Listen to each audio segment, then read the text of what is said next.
ce que je veux dire, parce que c'est pas, on va dire, c'est Mahal Ben Droussaï. C'est pas tout à fait Mevouchal, euh, mais, euh, mais bon, comme Daniel, il veut absolument qu'on maintienne le shiur, alors je vais me lancer, mais si c'est pas assez clair, ben, je suis vraiment désolé. J'espère que je vais être le maximum de clarté. C'est un sujet assez délicat. On va parler évidemment du Chet Hegel. Donc, Parachat Kitissa. On commence, Daniel? Allez. Tu enregistres? Ouais. Ok, donc, bon, pour ceux qui le savent pas, on est donc Parachat Kitissa cette semaine, parce qu'on a un petit peu été chamboulé avec Purim. En plus, normalement, Parachat Kitissa, c'est la paracha qui tombe avant Purim. Je le sais puisque c'est la paracha de ma bar mitzvah. Donc, c'est une paracha que j'affectionne particulièrement. À moi aussi. C'est vrai, Zach? C'est ta paracha? C'est ça, être Rosh Bene Israël. Il a fait. Donc, alors, je ne vais pas vous faire la dracha de ma bar mitzvah parce que d'abord, je ne me rappelle pas, mais en plus, je ne sais pas ce qu'elle valait, hein, sincèrement. Salut, Johan. Et juste lire le début de la paracha, quand même, il est intéressant, même si ça ne va pas être le gros du sujet. D'abord, Hachem el Moshe les morts, Kitissa et Rosh Bene Israël, Ifkoudem. C'est intéressant, Kitissa, quand le terme Kitissa s'est porté, Kitissa et Rosh Bene Israël, la tête des Bene Israël, Ifkoudem, donc en les comptant, pour les compter, Venatenu Ish Kofer Nafsho, Liot, l'Hachem, pardon, Venatenu Ish Kofer Nafsho, un homme donnera le kofer, donc la kapara de son nefesh, à Hachem, Bifkodotam, Velo Yebaem, Negef Bifkodotam, pour pas qu'il n'y aura pas d'épidémie. Donc, tout le monde connaît l'histoire avec David Ameller, qui a compté les béné Israël, il y a eu une épidémie. Donc, apparemment, pour être protégé de cette épidémie, qu'on appellera ça dû à Inara, quand on compte les béné Israël, il faut donner Machatzita Shekel. Zeitenu kalover la pekoudier Machatzita Shekel, Beshekel à Kodesh, Esserim, Gera, Shekel, Machatzita Shekel, Turum à Lachem. Donc, on donnait, pour faire un petit peu de culture générale, on donne Machatzita Shekel. On a l'habitude de donner avant Purim, mais en fait, dans Masechet Shkalim, qu'on va bientôt commencer Bezrat Hashem, avant Pessah, on va commencer Masechet Shkalim. On sait que la Mishnah nous dit Be'adar, Mashvim ala Shkalim. C'est en Hadar qu'on est Mashmia, c'est-à-dire on déclare au Béné Israël, il faut envoyer le Machatzita Shekel. Chaque homme, les Natenu Ish, Kofer Nafsho, chaque homme devait donner un Machatzita Shekel. À quoi servait ce Machatzita Shekel? La moitié d'un shekel. Pour vous donner un ordre d'idée, c'est la moitié d'un shekel. Sa valeur aujourd'hui, elle correspond à quelque chose comme 20 grammes d'argent, c'est-à-dire à peu près 34 shekels. L'année dernière, c'était 25. Cette année, c'est passé à 34. Donc, comment c'est possible? Pardon? Comment ça a gonflé d'un coup comme ça? C'est l'argent qui a décollé. L'argent. Mais 9 shekels en un an? Ouais, c'est énorme. Je suis d'accord. Kolel Maham.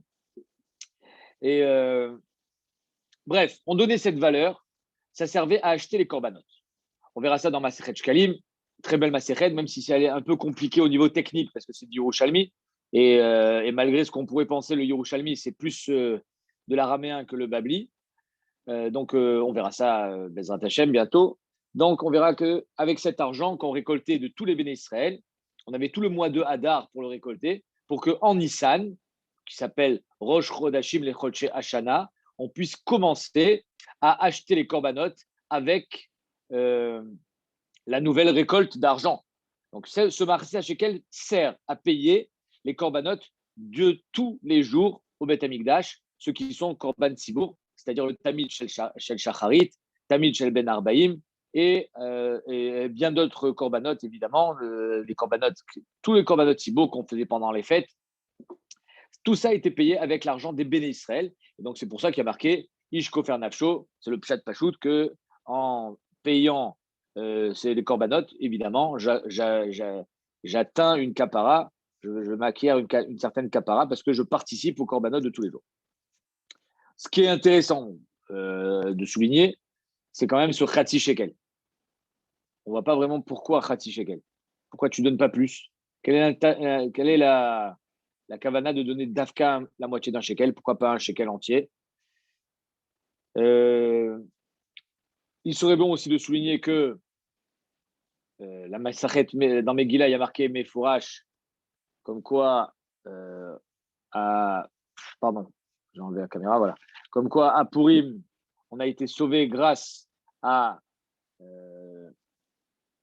au Bachatzita Shekel, puisque quand Aman il a voulu faire pencher dans la balance dans le choix de Achashverosh, il a dit mais t'inquiète pas, je rembourserai tout ce que ça coûtera, donc il était prêt à y mettre de sa poche. Et la Gemara nous dit que les shkalim des Béné Israël ont précédé les shkalim de Haman, et c'est grâce à ça que les Béné Israël aussi ont été sauvés. Donc c'est pour ça qu'on a l'habitude de lire la parasha de shkalim aussi avant Purim au mois de Hadar. Ça, c'était l'introduction sur le Machatzita Shekel. On pourrait parler, on pourrait évidemment se pencher sur le côté de l'argent et la différence qu'on peut avoir les différents points de vue qu'on peut avoir au niveau de l'argent et les différentes guichottes et les différents regards qu'on va avoir, la bonne et la mauvaise, évidemment. Celui qui est toujours penché vers l'argent, qui recherche l'argent et qu'il ne sera jamais rassasié, un peu comme Esav, quand Jacob lui envoie les cadeaux, il lui dira Yesh li Rav, j'en ai plein. Il ne dit pas Yesh li Kol, il ne dit pas c'est bon, j'ai tout. Il dit Yesh li Rav, t'inquiète, j'ai plein. Ça veut dire qu'il en voudra toujours plus. Alors que le tzaddik, lui, il dira Yesh li Kol. Et donc peut-être que c'est à travers ça qu'on te dit Martha Shekel, tu ne vas pas donner un shekel entier comme si que finalement il y avait une possibilité d'arriver à assouvir cette passion qu'on peut avoir envers l'argent, parce que quand même on est des hommes et c'est naturel d'avoir envie d'argent, mais on te dit donne Machatzita Shekel parce que de toutes les façons il y a marqué En Adam Met et là Imchatzit Avotav Beyado, c'est-à-dire qu'on n'aura jamais la possibilité d'avoir tout ce qu'on a eu envie d'avoir dans sa vie. Donc donne Machatzita Shekel, de toute façon ce sera que la moitié. Bon. Je vais quand même avancer dans la paracha parce que il va se passer l'événement, on va dire, le plus tragique de l'histoire. C'est. J'arrive pas à me mettre en. Non, c'est pas grave. C'est. Comment ça s'appelle? Le Chet HaEgel. Alors, le Chet HaEgel, franchement, c'est vraiment particulier. Parce qu'on va dire, tous les Béné Israël ont vécu les plaies, les 10 plaies d'Égypte.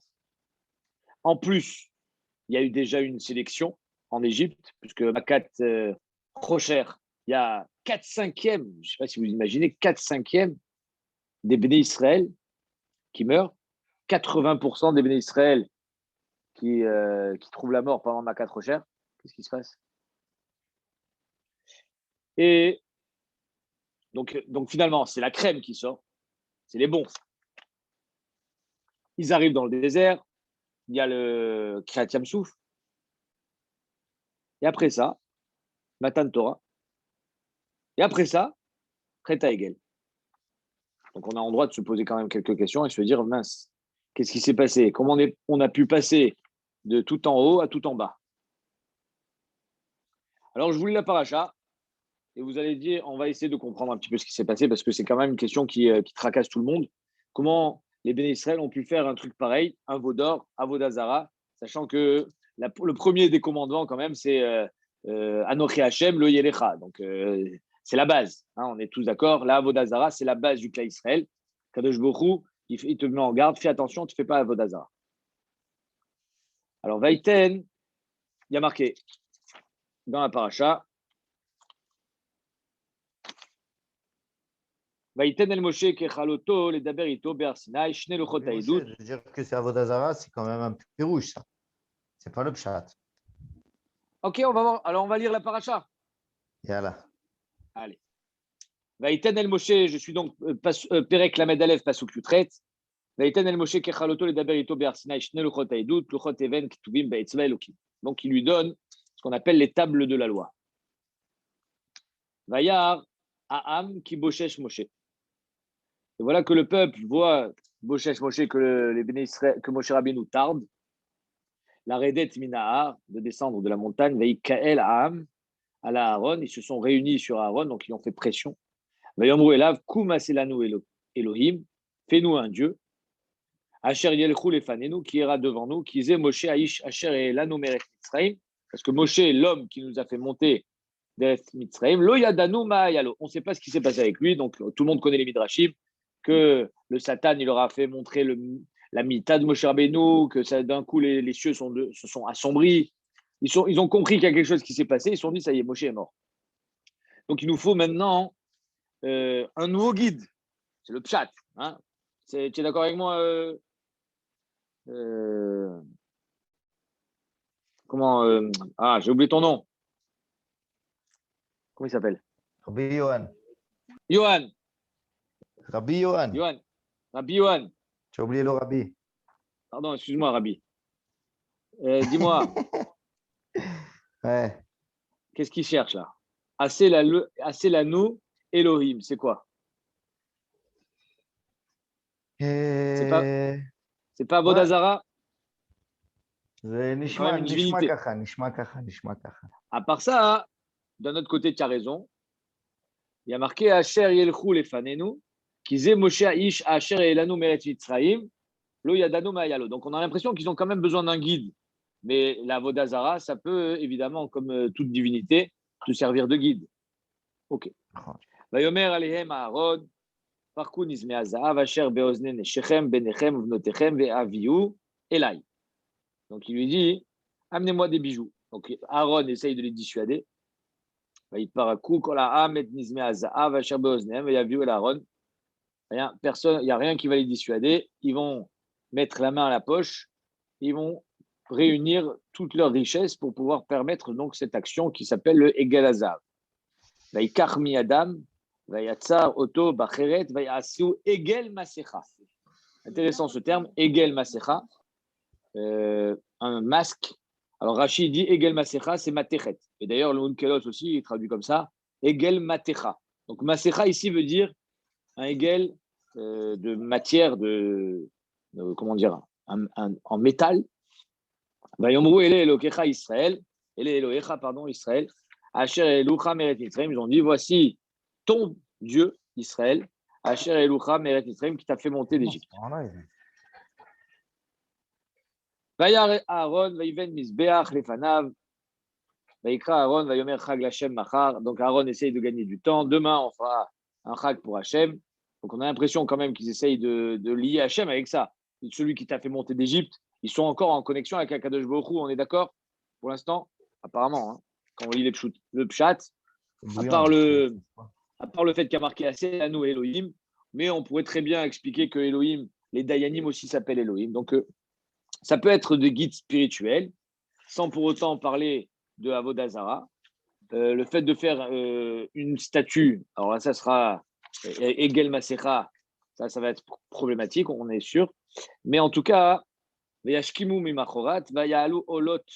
Ils ont fait des korbanot, vayagishu shlamim, vayeshev ha'am, les echol, ils se sont assis pour manger, des châteaux et boire, vayakumu les tzachek, et ils se sont levés pour être metzachek. Voilà, fin de l'histoire. Alors, qu'est-ce que c'est vayakumu les tzachek? Rashi. Ils se sont levés, rigolés. Et Rashi nous dit, les tzachek, ce n'est pas seulement de la rigolade, c'est yesh bemashmaazé gilou yarayot. Il y a là-dedans du gilou yarayot. Les tzachek, ça veut dire qu'ils ont fait des bêtises au niveau de gilou yarayot. Shechut damim, ils ont tué. Donc les tzachek a cette possibilité d'être interprété dans les deux sens, soit le meurtre, parce que Bémet, on sait que Chour est mort, il a été tué parce qu'il s'est opposé. Et soit les tzachek, c'est Gilo Yarayot, puisqu'il y a marqué les tzachek bi dans Bereshit. Il me semble que c'était avec Sarah, quand elle a été faite prisonnière. Il me semble que c'est ça le Je chat. vais vérifier. C'est quoi les Tzachekbi? C'est avec Potiphar. Ah, pardon, Khazak, c'est Eshet Potiphar, bravo.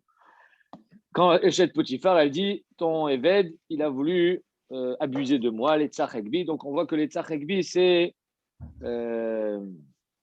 Comment ça s'appelle? C'est Gilou Yareh. Et Avodazara, c'est apparemment Cheta Egel.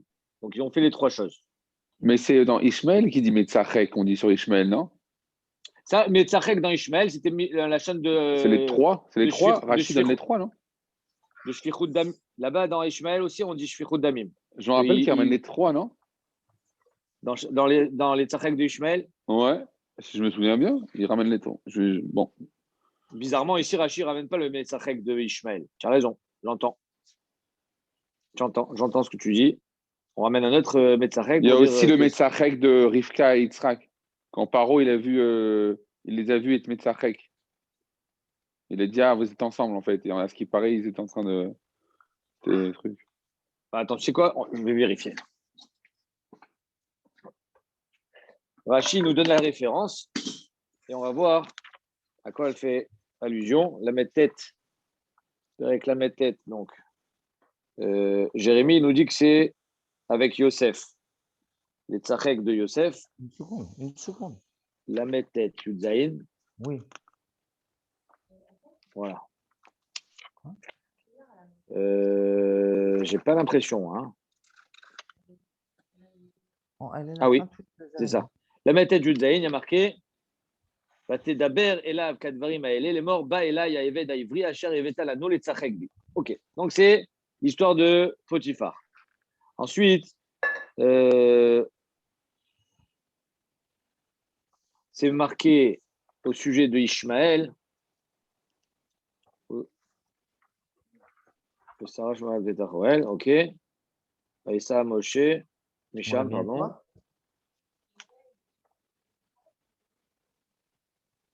Alors, c'est où Ishmaël? Ishmaël, c'est dans. Voilà. Thérèse Sarah et Ben Agar Mitzrit, Asher Aldal Avram Metzachek. Oh, j'ai trouvé Baruch Hashem. C'est dans Bereshit Kafalef, Pasuk Tet.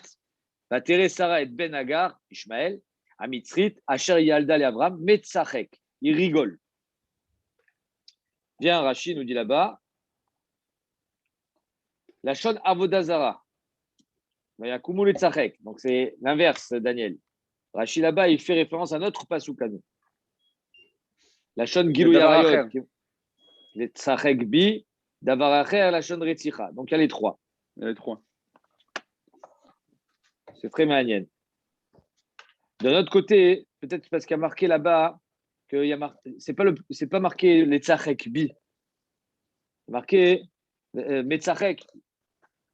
Il n'y a pas marqué qu'il faisait envers quelqu'un. Donc c'est pour ça que Metzachek Bi, quand elle a dit chez Potiphar, machma que c'était envers elle.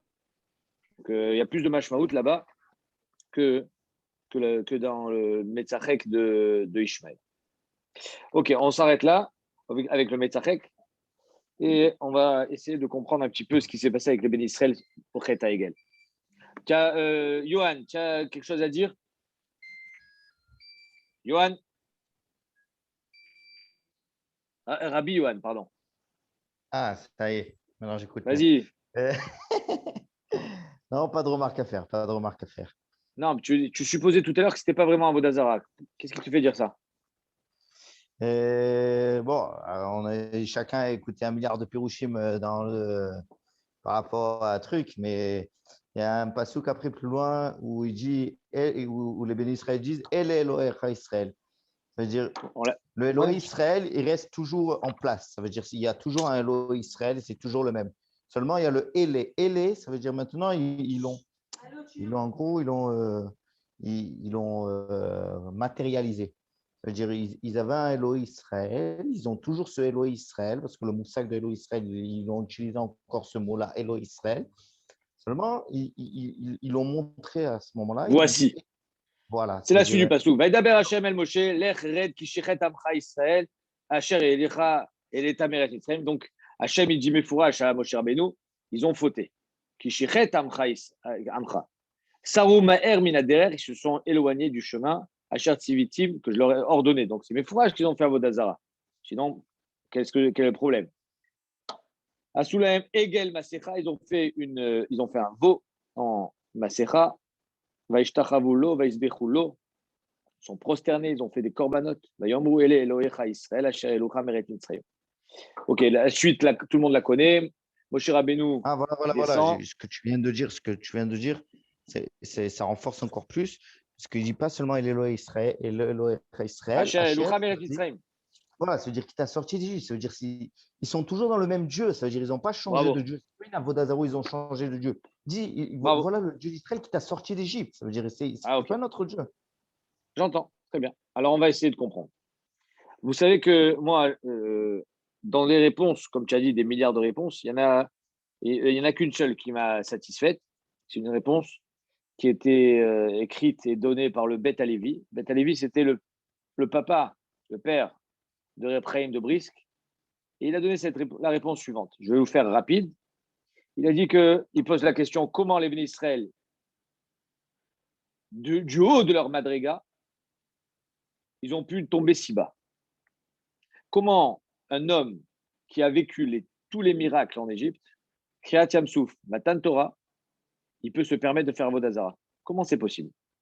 Le Bet Alevi répond, justement, à Goufa, comme on dit à la yeshiva, c'est parce qu'ils étaient tout en haut qu'ils ont fauté.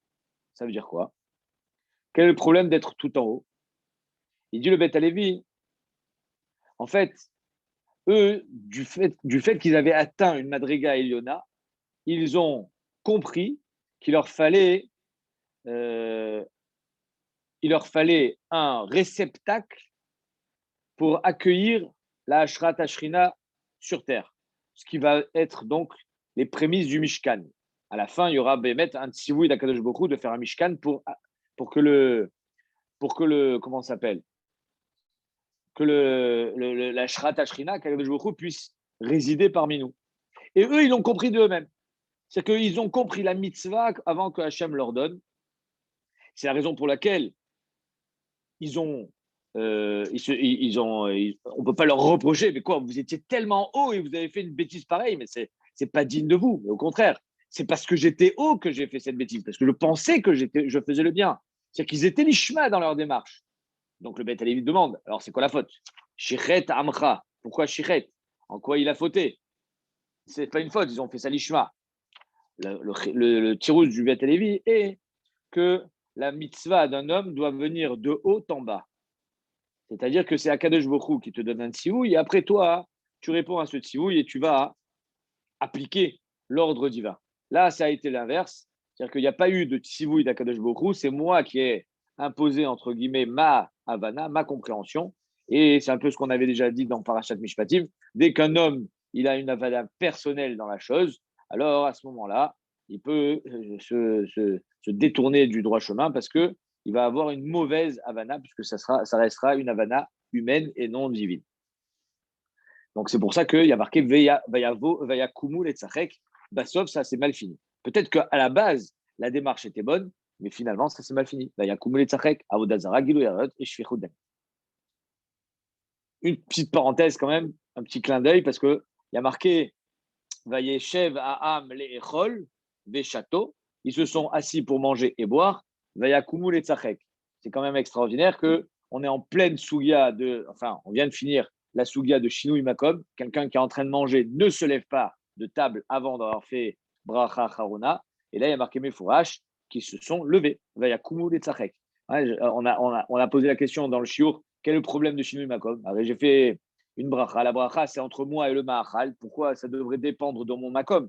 L'essentiel, c'est que je fasse la bracha sur ce que je mange et j'ai fait la bracha sur la pomme. Alors, qu'est-ce que ça change si maintenant je suis sorti de ma maison, si je suis parti dans ma voiture, entre moi et la pomme, j'ai déjà créé ce lien qui s'appelle la bracha. Pourquoi ça s'appelle Shinui Makom? Pourquoi j'ai besoin de refaire une bracha? Alors, j'ai dit peut-être parce que Shinui Makom, ce n'est pas seulement Eser Hadat, des maîtres, c'est Médouyak, parce que le Rama, il dit que c'est Midin Eser Hadat, Bachmak, le Shulchan Aruch, lui, il pense que ce n'est pas Midin Eser Hadat, c'est Midin Achila. Shinui Makom, ça veut dire qu'en deux mots, tu ne manges pas comme un animal. Quand tu manges, tu t'assois. Quand tu manges, tu fais les choses bien. Quand tu manges, tu les fais posément. Sache que manger, c'est un acte qui est, euh, qui est plein de sens et il ne faut pas le prendre à la légère. Quand tu manges, tu ne te lèves pas. Quand tu manges, tu restes à table. Comme on dit chez nous, on ne se lève pas de table. C'est-à-dire que Béhémet, le Inyan de Shinui Makom, c'est pour qu'un homme il prenne conscience que quand on est en train de manger, on ne fait pas autre chose. Et c'est quelque chose c'est pas mévousé. C'est pas quelque chose qu'il faut repousser et le faire vite debout. La preuve, c'est que quand on va manger la matzah, quand ils mangeaient le Korban Pessar, ils étaient tous bé et séba, ils étaient tous attablés et accoudés comme des malachim. On ne mange pas debout, on ne mange pas à la va-vite, on ne mange pas comme il y a marqué celui qui mange bachouk, il ressemble à un chien. On ne mange pas comme des chiens, on mange comme un homme éduqué, comme un Yehudi. Et d'ailleurs, c'est pour ça qu'il est marqué ici, Vayakumul Tzachek, quand tu te lèves de table, c'est là où ça commence à partir là où il ne faut pas. Ça, c'était juste un clin d'œil pour rappeler que on a fait quand même la Souga de Shinui Makom, et elle a un petit lien. Mais moi, ce que je voudrais, c'est éclairer, encore une fois, la paracha grâce au dapim qu'on a fait et qu'on va faire. Parce que la question que le Beth Alevi a posée, c'est comment on peut être si grand et faire quelque chose de si bas. Il a répondu, ben justement, c'est parce qu'ils étaient très grands qu'ils sont arrivés si bas. Mais il faut quand même comprendre, ça veut dire quoi? Que quand on est grand, pourquoi on arriverait en bas? Pourquoi bémettre quelqu'un qui est à des madrigotes élionotes, il va être plus, comment dire, euh, il va être plus fragile que quelqu'un qui n'y est pas. C'est bizarre. On pourrait penser quelqu'un qui est béhémeth dans une madriga Eliona, qui est dans une grande sagesse, qui a vu des choses extraordinaires, comme c'est le cas des Ben Israël, où il y a marqué Ra'ata Shifra Layam Ma'ashelora Yecheskel Ben Bouzi, que la Shifra des Ben Israël, elle a vu ce que Yecheskel Hanavi n'a pas réussi à voir, c'est-à-dire la révélation divine qu'il y a eu au temps de Arsina et de Kriyat Yamsouf. Personne, aucun avis n'a réussi à avoir une chose aussi belle et aussi grande. Et pourtant, ils ont fait Avodazara. Alors le Beth Alevi te dit, mais justement, parce qu'ils sont arrivés très haut et trop vite. C'est ça que ça veut dire en fait. C'est-à-dire que dans la vie, si tu ne travailles pas pour la chose, alors tu ne l'as pas vraiment acquise. Si quelqu'un il gagne de l'argent trop facilement, par exemple, c'est pour ça que quelqu'un qui joue au casino, il est Messachek, Bekoubia, il n'est pas sous la doute, parce qu'il gagne de l'argent, finalement, il n'a pas travaillé. Cet argent, il n'a pas de valeur pour lui. Donc, on est Rochèche qui peut témoigner à faux pour quelqu'un parce qu'il n'a pas vraiment la valeur de l'argent. Et donc, si on n'a pas travaillé pour cet argent, il n'a pas de valeur. C'est pareil, si on n'a pas travaillé pour une Madriga Elona, alors cette Madriga, elle n'a pas vraiment de valeur. On a vu des choses magnifiques, mais si on n'a pas mis du nôtre, alors ça va pas tenir. Mais ce que je voudrais dire et rajouter sur ce qu'il dit le Beth Alevi, c'est un shiur minachamim, mais j'ai entendu aujourd'hui un shiur du Rav Moshe Shapira, Zichrono Livracha, et il pose il dit autre chose. Enfin, dans le même ordre d'idée, il ne parle pas du Chet Hegel, mais il soulève une autre question. Il y a marqué, puisque c'est bientôt Pessah, et en plus on l'a vu avec le Korban Pessah, donc c'est pour ça que je voulais en parler, c'est tombé à pic. Il y a marqué que les Béné Israël, quand ils sont sortis d'Égypte, ils sont sortis Bechipazon. Et même on avait vu que le Korban Pessah, quand ils l'ont mangé en Égypte, ils l'ont mangé aussi Bechipazon, avec le maquel, avec les chaussures, avec le manteau. Et même, j'ai dit au chiot, il y a Choliot qui l'ont même mangé debout. Parce que les Rishonim me disent c'est quoi la différence entre manger Seba ou pas? C'est la manger comme un Ben Chorin, un homme libre, ou manger comme un Eved. Et peut-être que Bémet, quand il y a marqué dans la Torah qu'ils ont mangé Bechipazon, c'est-à-dire qu'ils étaient encore à Vadim avant de sortir d'Égypte. Et ils sont sortis Bechipazon. Alors tout le monde a entendu parler de ce que je vais vous dire. C'est pourquoi Kadosh Baruch Hu a précipité la sortie des Béné Israël en Égypte. C'est parce qu'ils étaient aux portes du 50e degré de Touma. Est-ce que tout le monde a entendu ça ou pas? Tout le monde a entendu, on est d'accord? Alors sachez que ce que je viens de dire, c'est en fait quelque chose qui a été ramené par le Chesed l'Abraham, qui est le fils, je crois, ou le petit-fils du Chida, qui ramène au nom du Harizal. C'est dans la Haggadah du Chayei Adam, qui ramène au nom du Gaon de Vilna. C'est-à-dire que les plus grands Mekoubalim, le Harizal, le Chida, le Gaon de Vilna, c'est pas n'importe qui. Et c'est eux qui ont dit que Béhémet, les Béné Israël, étaient aux portes du 50e degré de Touma. C'est pour ça qu'Hachem, il leur a dit, allez, allez, vite, on s'en va. Et ça s'appelle Bechipazon. Vient le Baal Alechem. Le Baal Alechem, c'est le grand-père ou peut-être même l'arrière-grand-père du Rav Eliashiv, qui était un grand Mekoubal ici à Yerushalayim. Et il dit un kazé d'avar. C'est impossible. C'est impossible. C'est-à-dire qu'il est cholek carrément sur le Gaon de Vilna et sur le Harizal. Pourquoi il dit c'est impossible? Parce que les Béné Israël qui ont vécu, qui ont vu et qui ont ressenti les miracles en Égypte ne peuvent pas être aux portes du 50e degré de Touma. C'est pas possible. Il dit c'est pas cohérent. C'est pas cohérent que les Béné Israël qui ont été sauvés de Makat Rocher, c'est pas cohérent que les Béné Israël qui ont vu Dam, Tsardéa, etc., pendant un an, ça a duré un an les Makot en Israël, c'est pas Chayar que après avoir fait le Korban Pessah, il soit au 50e, au 49e degré de Touma et presque au 50e. Donc il dit, c'est pas Chayar. Je ne comprends pas ce qu'il dit le Gaon et je ne comprends pas ce qu'il dit le Harizal. Pire encore,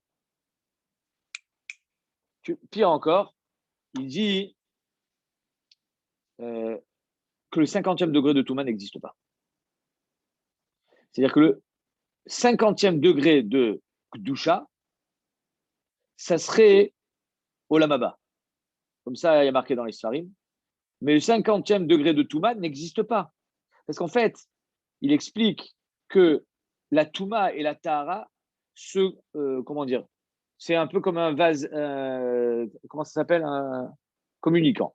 C'est-à-dire que ce qui existe d'un côté existe de l'autre.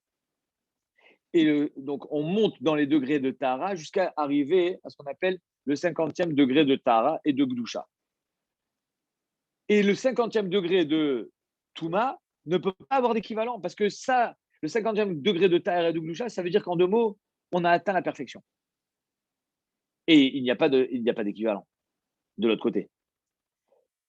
C'est la raison pour laquelle Bémet, il dit, c'est un petit peu ce qu'on a dit au nom du Beth Lévi dans Chet Hegel, Bémet, les Béné Israël étaient aux portes du 50e degré de Gdusha. Et c'est pour ça qu'Akadosh Baruch Hu les a fait sortir rapidement, Bechipazon, parce que le Olam ne devait pas encore atteindre son tikkun, étant donné qu'ils n'avaient pas encore reçu la Torah. L'inverse, totalement inverse avec le Gaon et le Harizal. Ils ne sont pas sortis d'Égypte précipitamment parce qu'ils allaient sombrer dans l'impureté, parce que quelqu'un qui tombe, et sur ça il est d'accord, le Lechem, ce qu'on pourrait appeler le 50e degré de Touma, même s'il n'existe pas réellement, c'est juste une Touma telle qu'il n'y a plus de Bechira pour revenir en arrière. De la même manière que quand je suis au 50e degré de Gdusha, je suis dans un Olam où il n'y a plus de Bechira. Je ne peux plus, je suis dans la perfection, je ne peux plus avoir de Avoda. Et c'est pour ça que Hachem il leur a dit, vite, il faut sortir parce que vous ne pouvez pas encore atteindre ce degré. Et donc ça veut dire qu'on rejoint un petit peu cette idée que les Béné Israël, c'est peut-être à ce moment-là où ils étaient aux portes du 50e degré de Gdusha, où ils étaient fragilisés. Pourquoi ils ne voulaient pas qu'on atteigne ce degré? Parce qu'on n'était pas prêt. Et si même on l'atteignait, alors il aurait pu se passer une catastrophe. Comme ça s'est passé d'ailleurs au Chet Hegel. On a atteint des sommets trop rapidement. C'est-à-dire atteindre des madrigotes, élionotes, si tu n'y es pas préparé, ça peut être fatal. Et le Rav Shapira, il donne un bon exemple. Il dit que Béhémet… Attends, il dit qu'on a atteint le 49e degré de Tahara juste avant le Chet Hegel. Juste avant la sortie d'Égypte. Avant la sortie d'Égypte. Et comment il explique ça? C'est quand même fou de dire. Et quand il y a eu Matan Torah, Paskazo Matan, c'est marqué. Paskazo Matan, c'est-à-dire qu'on est arrivé à un tikkun où on a été metaken, le Chet d'Adam Arishon. Ça, c'était Mamad Har Sinaï. Le Chet Hegel a tout fait tomber. On est redevenu finalement des pauvres types. Mais à la base, dans Mamad Har Sinaï, on a atteint une madriga qui s'appelle presque le 50e degré de Gdusha, c'est-à-dire qu'on a réussi Paskazo Matan. Comment on est retombé, je ne sais pas. Mais en tout cas, c'est ce qui s'est passé. Peut-être qu'on est retombé parce que, justement, à Goufa, on est retombé. Parce qu'on était trop vite monté. Parce qu'on était trop vite monté. C'est-à-dire que bien des fois, la madriga Eliona, elle peut être fatale. Et il donne un exemple. Il dit Elisha ben Abouya. Et Isha Ben Abouya fait partie des 4 Gdolé Atanaïm qui sont rentrés dans le Pardes, c'est-à-dire rentrer, c'est pas physiquement, on est d'accord. Hein. Rentrer dans le Pardes, c'est-à-dire découvrir les secrets d'Hachem. Et il n'y en a qu'un seul qui est sorti indemne, c'est Rabbi Akiva. Il y en a un qui est mort parce qu'il a regardé. On lui a dit, il ne faut pas voir, il ne faut pas regarder. Il y en a un qui est devenu fou, je crois que c'est Ben Zoma. Et Ben Azaï, il est mort. Et Elisha Ben Abouya, il est devenu acher, c'est-à-dire qu'il est devenu complètement anti-religion, Mechalel Shabbat, etc. Il a tout fait. C'est-à-dire que Yachol Yot, ce qui veut dire le Rav Moshe Shapira, que la Gdusha, il faut s'être préparé. Il faut s'y être préparé, sinon elle peut être fatale. Et c'est peut-être ça qui s'est passé au temps du Chet HaEgel. Au temps du Chet HaEgel, Bémet, il y a eu une trop grande Gdusha, et cette trop grande Gdusha a engendré chez les Bénis Israël un élan en se disant, ben ça y est, moi je sais ce qu'il faut faire. On va faire un réceptacle qu'on va appeler le Hegel, et le Elohecha Israël. Évidemment qu'on est Mahamin en Akadosh Borou, évidemment, on n'est pas des idiots. Mais étant donné que la démarche, elle n'était pas pure, elle n'était pas préparée, elle ne venait pas d'un tzivou d'Akadosh Borou, c'est pas que tu es en train d'accomplir l'ordre d'Hachem, mais tu es en train de faire un petit peu ce que tu penses être vrai, Vayakumu et Tzachek. La dérive est possible. Quand on est dans le cadre d'une mitzvah, c'est pour ça que bien des fois, on se demande, mais pourquoi on a besoin d'autant de critères et de paramètres dans une mitzvah pour être dans le cadre de la mitzvah. Tant que tu es dans le cadre de la mitzvah, tu es protégé. La mitzvah, elle protège les bénis Israël. Et si on n'est plus dans le cadre de la mitzvah, même si on a l'impression de faire des grandes choses, hein, une sorte de mishkan, alors Vayakumu Tzachek, on peut arriver à une dérive qui peut être Avodazara, Shichud Damim, Glerot. Après, ça peut aller très loin parce que finalement, on a perdu cette protection, on a perdu les repères. Donc j'ai remis 20 minutes. Il y a un pasouk, le gars de Vilna, il ramène un pasouk très, très, très beau qui va nous aider.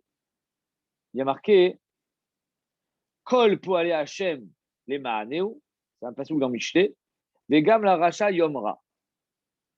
C'est-à-dire qu'il dit le gars de Vilna, Kol, c'est Gematria 50. Quelqu'un qui arrivait à la Madriga 50 de Tahara, de Gdusha, alors il pourra dire Kol poale Hashem les Mahaneu. Il comprendra que tout ce qu'Hachem il fait, c'est les Mahano. C'est tout pour le bien. Tout est orchestré avec précision et parfaitement pour que chaque chose soit à sa place. Vegam la racha yomra, il dit Vegam gematria 49. C'est-à-dire que le racha, quand il est à la madriga, tant qu'il est à la madriga de 49, il n'est pas encore arrivé à la madriga 50. C'est-à-dire qu'il a encore la possibilité de s'appeler racha ou pas. Il peut encore choisir. Une fois qu'il sera arrivé à la madriga 50, il n'aura plus de Bechira. Mais même le Gaon lui-même, il est d'accord avec ça que la Madriga 50 n'existe pas dans la Touma. Pourquoi? Parce qu'en fait, qu'est-ce que c'est la Touma? La Touma vient juste faire la balance contre la Tahara, contre la Gdusha. C'est-à-dire que la Touma, c'est Milachon Tumtum. Touma, c'est Milachon les Tamtem et Taleb. Il y a quelque chose de bouché.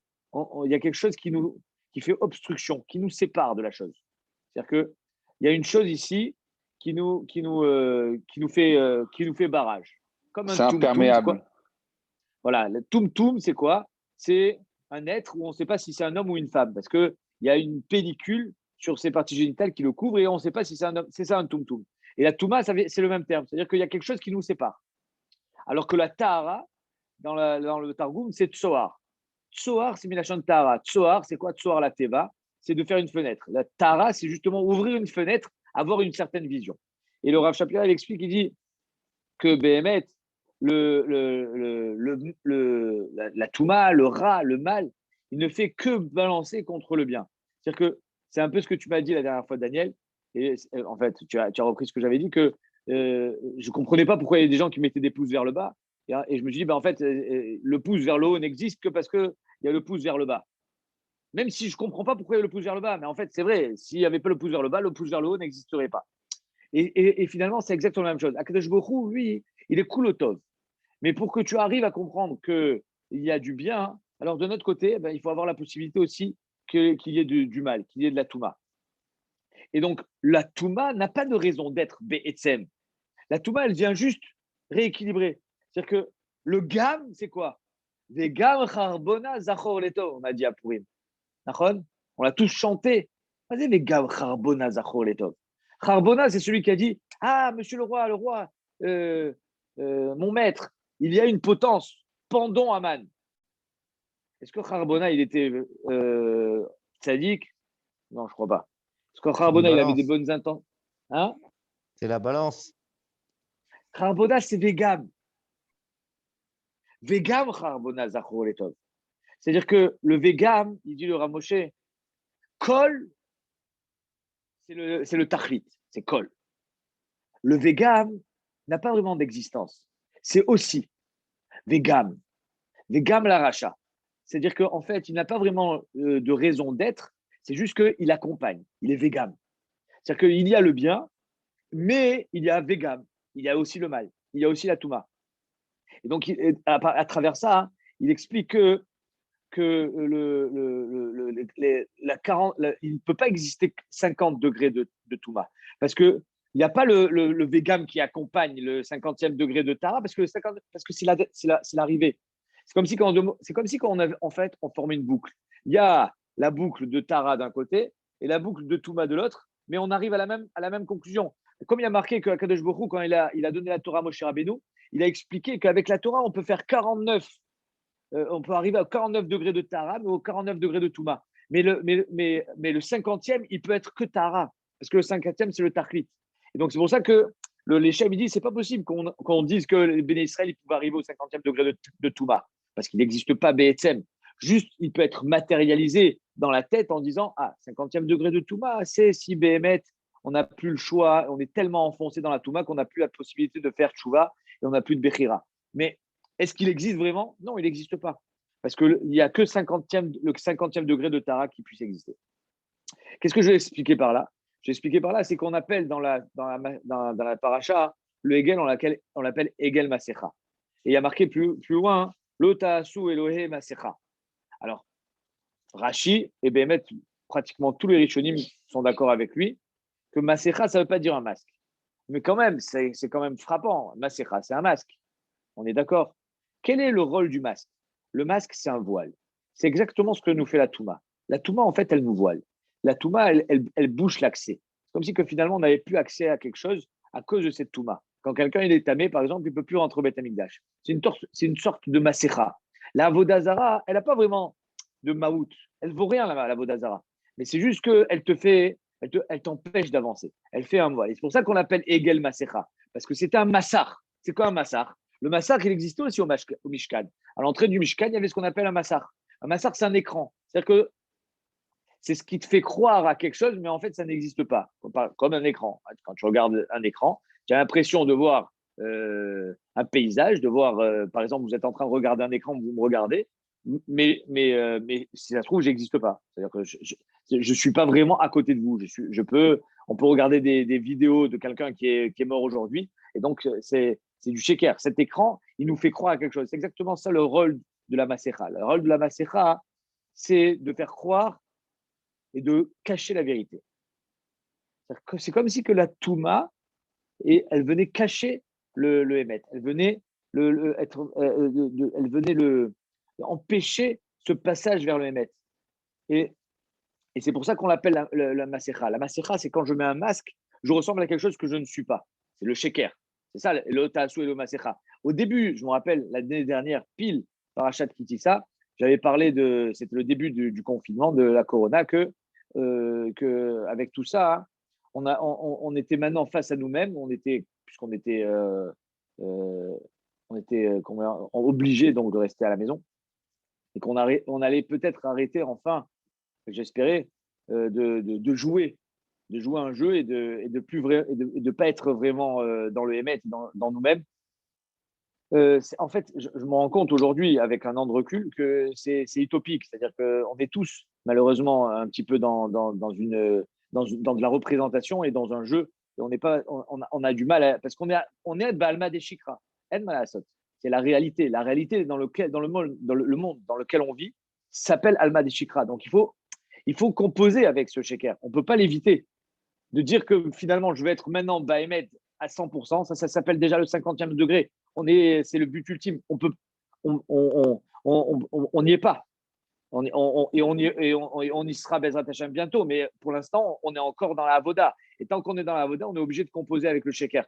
Et donc, on est toujours en opposition. Tu as, on va dire, le 34e degré de Gdusha, d'un autre côté, tu as le 34e degré de Touma.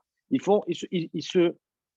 s'équilibrent les deux pour justement te donner toujours cette possibilité d'aller d'un côté comme de l'autre. Et donc, c'est ça, hein, la beauté de ce terme-là, de Elohim Masecha et de Hegel Masecha. C'est-à-dire qu'en fait, la Torah, elle nous apprend que ce n'est que de la matière. Hein. C'est pour ça que Rachid te dit Matechet.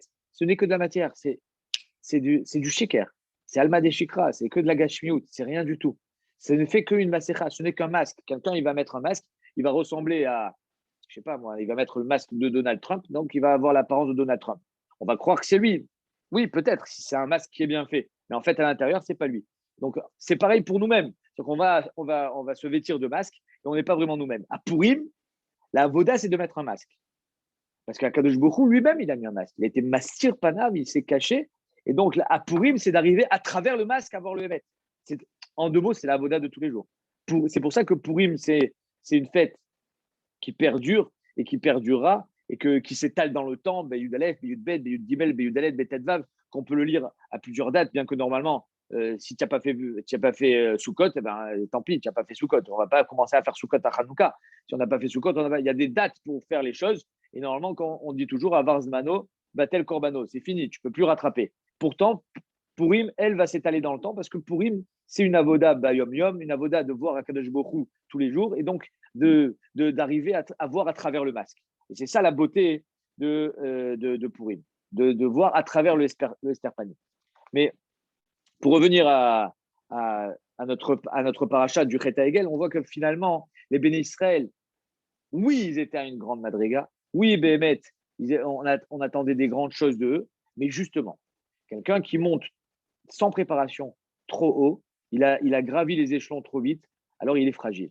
Et cette fragilité-là, c'est ça qui peut le faire pencher, malheureusement, vers ce qu'on appelle le côté obscur, hein, on pourrait l'appeler comme ça, c'est-à-dire qu'il peut être amené un petit peu comme Elisha Ben Abouya, où il a été frappé, et on ne peut pas savoir ce qu'il a ressenti, parce qu'il a eu ce trop-plein de Gdusha, et quand on est face finalement au Hémet pur et dur, et qu'on n'est pas capable, et je ne sais pas si aujourd'hui il y a des gens qui sont capables de pouvoir voir ce Hémet pur et dur, que voir Akadosh Baruch Hu, parce que Hachem, il a dit, hein, Loïchi Adam Vachai, personne ne peut me voir et continuer à vivre. C'est pas Shayar, c'est-à-dire que la matière et la divinité d'Akadosh Baruch Hu ne sont pas comment dire, compatibles. Razak, merci. Donc c'est pour ça que c'est de rentrer au Pardes et d'en sortir indemne, c'était pratiquement mission impossible. Il n'y en a qu'un qui a réussi, c'est Rabbi Akiva. Et c'est peut-être ça le pshat. Et pour comprendre que les Béné Israël, quand ils sont sortis Bechipazon, ils sont sortis parce que justement Akadosh Baruch Hu avait peur. Donc on répond aussi au Gaon, parce qu'on pourrait, les Shem il dit, le Gaon il se contredit. D'un côté, il t'explique que Kol Poale Hachem c'est 50, mais Vegam la Racha, dans le degré de Touma, c'est que un accompagnement, c'est que Vegam, il n'a pas il n'est que dans le contraire. C'est-à-dire que tout le but de la Touma, c'est de venir te contredire, c'est de venir te donner l'opposé. Mais il n'a pas vraiment de raison d'être. D'accord ? Il n'est que dans l'opposition de la vérité, mais il n'a pas de maout. Donc le Gaon lui-même est d'accord que le 50e degré de Touma ne peut pas exister, parce que ça voudrait dire qu'il y a une maout à la Touma. Or, elle n'existe pas. Il n'y a qu'un seul émet. Il n'y a que le point ultime de la Gdusha, c'est Akadosh Baruch Hu. C'est ça. Kol Poala Hashem Emanu. Donc le Gaon lui-même le dit. Et de notre côté, il te dit que Béhémet et Ben Israël sont sortis d'Égypte, Bechipazon, parce qu'on avait peur qu'ils sombrent dans le 50e degré de Touma, Dehainu, qu'ils soient irrécupérables. Alors, c'est ça le pshat. J'ai dit que c'est Agoufa. C'est-à-dire que d'arriver à comme il dit le Léchen, d'arriver à un grand degré de Gdusha et de ne pas être préparé comme au Chet Hegel et comme c'était le cas en Égypte, si Akadosh Baruch Hu il n'avait pas vite fait sortir, il y a qui serait tombé. Sauf qu'ils sont tombés après au Chet Hegel. Mais c'était ça la préoccupation. Pourquoi ils sont sortis Bechipazon ? Parce qu'ils étaient arrivés justement à une grande madriga et ils n'étaient pas prêts. Et il fallait vite les faire sortir parce que c'était c'était dangereux. Comme quelqu'un qui est arrivé au sommet de l'Everest, ben, il va vite faire un selfie pour dire qu'il a gravi l'Everest et puis vite il va redescendre parce qu'on ne peut pas rester longtemps quand on est tout en haut. Comme il y a marqué, Mia Ale Be'ar Hashem ou Mia Amod, Bimkom Kocho. Qui peut tenir Bimkom Kocho? C'est ça la difficulté d'un homme. Toute la difficulté, c'est d'arriver à se maintenir dans sa madriga. C'est facile d'aller haut, d'aller vite. C'est facile de faire une chouva fulgurante et catégorique. Mais toute la avoda d'un homme, c'est d'arriver à être stable, à être yatsiv, de se tenir là où il est, de comprendre que Bémet, ma place, elle est là où je dois être, et d'aller doucement, un daf après daf, pour Mais alors comprendre. pourquoi Akadosh Baruch Hu, il les a fait évoluer comme ça si c'est pas le bon derrière? Parce qu'ils étaient, il fallait, c'est un peu comme un électrochoc, c'est-à-dire qu'ils étaient Pourquoi il n'a tellement pas fait empêtrés, un chinour médourag comme toi, tu le prétends juste? ils n'avaient pas le temps. Ils n'avaient pas le temps, il fallait faire sortir d'Égypte. Ils étaient en train de souffrir. C'est ça tout le dilemme. C'est-à-dire que d'un côté, le temps presse, d'un autre côté, il ne faut pas aller trop vite. Comment on fait? Tu comprends? C'est-à-dire que Béhémet, le Ramoshi dit, par exemple, si je commence à te parler de choses que tu ne comprends pas et qui ne sont pas Bichlal, à saga de ta part, alors non seulement tu ne vas pas les comprendre, mais même ce que tu comprends, tu ne le comprendras plus parce qu'en fait, ça va te détruire plus que ça va construire. Un peu comme avec un enfant. Si tu casses un enfant, même ce qu'il était capable de comprendre, il ne le comprendra plus parce qu'il ne croit plus en lui. C'est-à-dire que tu as cassé, le peu de réel et de vrai qu'il y avait en lui parce que maintenant, il se retrouve face à quelque chose qui lui échappe. Et il dit un exemple magnifique qui a marqué dans la paracha de Shemot. Je vais vous lire les psukim. Il y a marqué que Moshe Rabbeinu, quand il se retrouve à côté du Séné, ouais, à Surana Avere, comment il dit Moshe Rabbeinu? Il faut se rapprocher, parce que j'ai une vision bizarre. Il y a un Séné qui est en train de brûler, il y a un Séné Nenou Kal. Tout le monde connaît le pasouk. Alors, le pasouk nous dit comme ça. Vayar Hashem ki sar lirod, vayikra elav Elokim, mitoch ha-Séné, vayomer Moshe, Moshe, vayomer Hineni. Vayomer atikrav à l'homme, shal ne'aecha, enlève tes chaussures, etc. Il lui dit, qu'est-ce que tu as dans la main? Oui, le pasouk. Seconde. Il lui dit, qu'est-ce que tu as dans la main? Il dit, j'ai le maté, j'ai le bâton. Je ne trouve pas le pasouk. Là. Dommage, je voulais vous le lire. Tant pis. Ah oui, voilà, j'ai trouvé. C'est dans Perek Dalet Pasouk Bet. Vayomer Elav Hashem, Mazé Beatra, Vayomer Maté, j'ai un bâton. Vayomer Ashlichu Arsa, jette-le à terre. Vayashlichu Arsa, Vayil Nachash. Le bâton se transforme en serpent. Vayanos Moshe Mipanav. Marqué que Moshe s'est retiré, il a eu peur. Vayanos, comme la mer, hein, Vayanos. Comme Yosef qui s'est enfui, Vayanos. De quoi il a eu peur, Moshe Rabbeinu? Ribono Sholam, il est en train de parler avec Koucha Berichou. Il y a un serpent qui vient de sortir d'un bâton. Donc, bon, il y a un truc de. De quoi il a peur, Moshe Rabbeinu? Il a peur de se faire mordre par un serpent? Johan, qu'est-ce qu'on dit? Il n'est pas parti, là. Johan? Je suis là. De Il quoi il a a peur peur, de Moshe dégâts. Rabbeinu? Alors? Pourquoi il n'aurait pas peur du serpent? Il a peur du serpent. Tu es en train de parler avec Dieu, il y a un serpent, tu as peur. Parce que quand tu parles avec Dieu, l'Aziz, il n'y a rien qui doit venir. Tout ce qui vient te déranger, ça fait flipper. Vayanos, Moshe, Mipanav. Il a eu peur, Moshe Rabbeinu, justement, parce qu'il était dans un matzav où il a vu, c'est trop grand pour moi. Vayanos, Mipanav. Il a eu peur. Vayanos, Moshe, Mipanav. Il a vu quelque chose, il a senti une gdoucha qui était trop forte. Vayomer Hashem el Moshe, Shlach yadecha vechos biznavo, veishlach yado vechazekbo, veyel maté bechapo. Attrape-le et il redeviendra maté. Comme si qu'il avait vu quelque chose qui l'a perturbé. Moshe Rabbeinu, il a été perturbé par cette vision. C'est-à-dire que des fois, le trop, il peut abîmer. Il faut savoir être mesuré, il faut savoir être stable, ne pas chercher les grandes choses, être dans on va dire, dans la normalité et pas vouloir faire être un grand héros parce que des fois la Gdoucha, quand tu vas trop loin, peut-être elle peut t'amener ailleurs, là où tu voulais pas aller. Et donc c'est pour ça qu'il faut faire attention. Et c'est peut-être ça le message, enfin, un des messages de la paracha quand elle nous parle du Chet Hegel. Je voulais vous parler de l'Avdallah, mais j'ai pas eu le temps. Bezrat Hashem, demain on en parlera dans le Daf Yomi parce que Béhémet, il y a des sujets extraordinaires dans cet Avdallah. Vayavdel, que Akadosh Baruch Hu, il a été Mavdil Ben Kodesh Lechol. Parce que je pense que je vous laisse ouvert la parenthèse. Je pense que ça a justement un trait à ce qu'on vient de dire. Akadosh Baruch Hu, il est Mavdil Ben Kodesh Lechol. Qu'est-ce que ça veut dire qu'Akadosh Baruch Hu, il est Mavdil Ben Kodesh Lechol?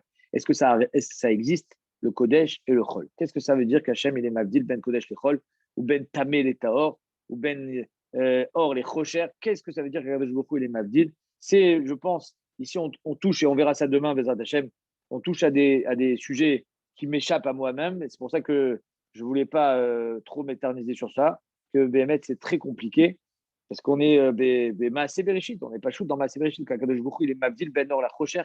Akadosh Baruch Hu, qu'est-ce que ça veut dire qu'une Avdallah? Et Bezrat Hashem, quand vous ferez la Avdallah Motzei Shabbat, j'espère qu'elle aura une autre signification, une autre dimension, grâce à ces paroles. Kol Tuv et Shabbat Shalom. Si y a des questions, je suis prêt à les écouter. Petit Hidouche. Vas-y. Tu veux un Hidouche? Coup de Rabbi Daniel aussi. Non, je vais donner un petit Hidouche. À chaque fois que je lis cette paracha, je repense, franchement, il était magnifique. Et à Kadosh Baruch Hu, quand tu l'as lu le passouk, il a dit Lech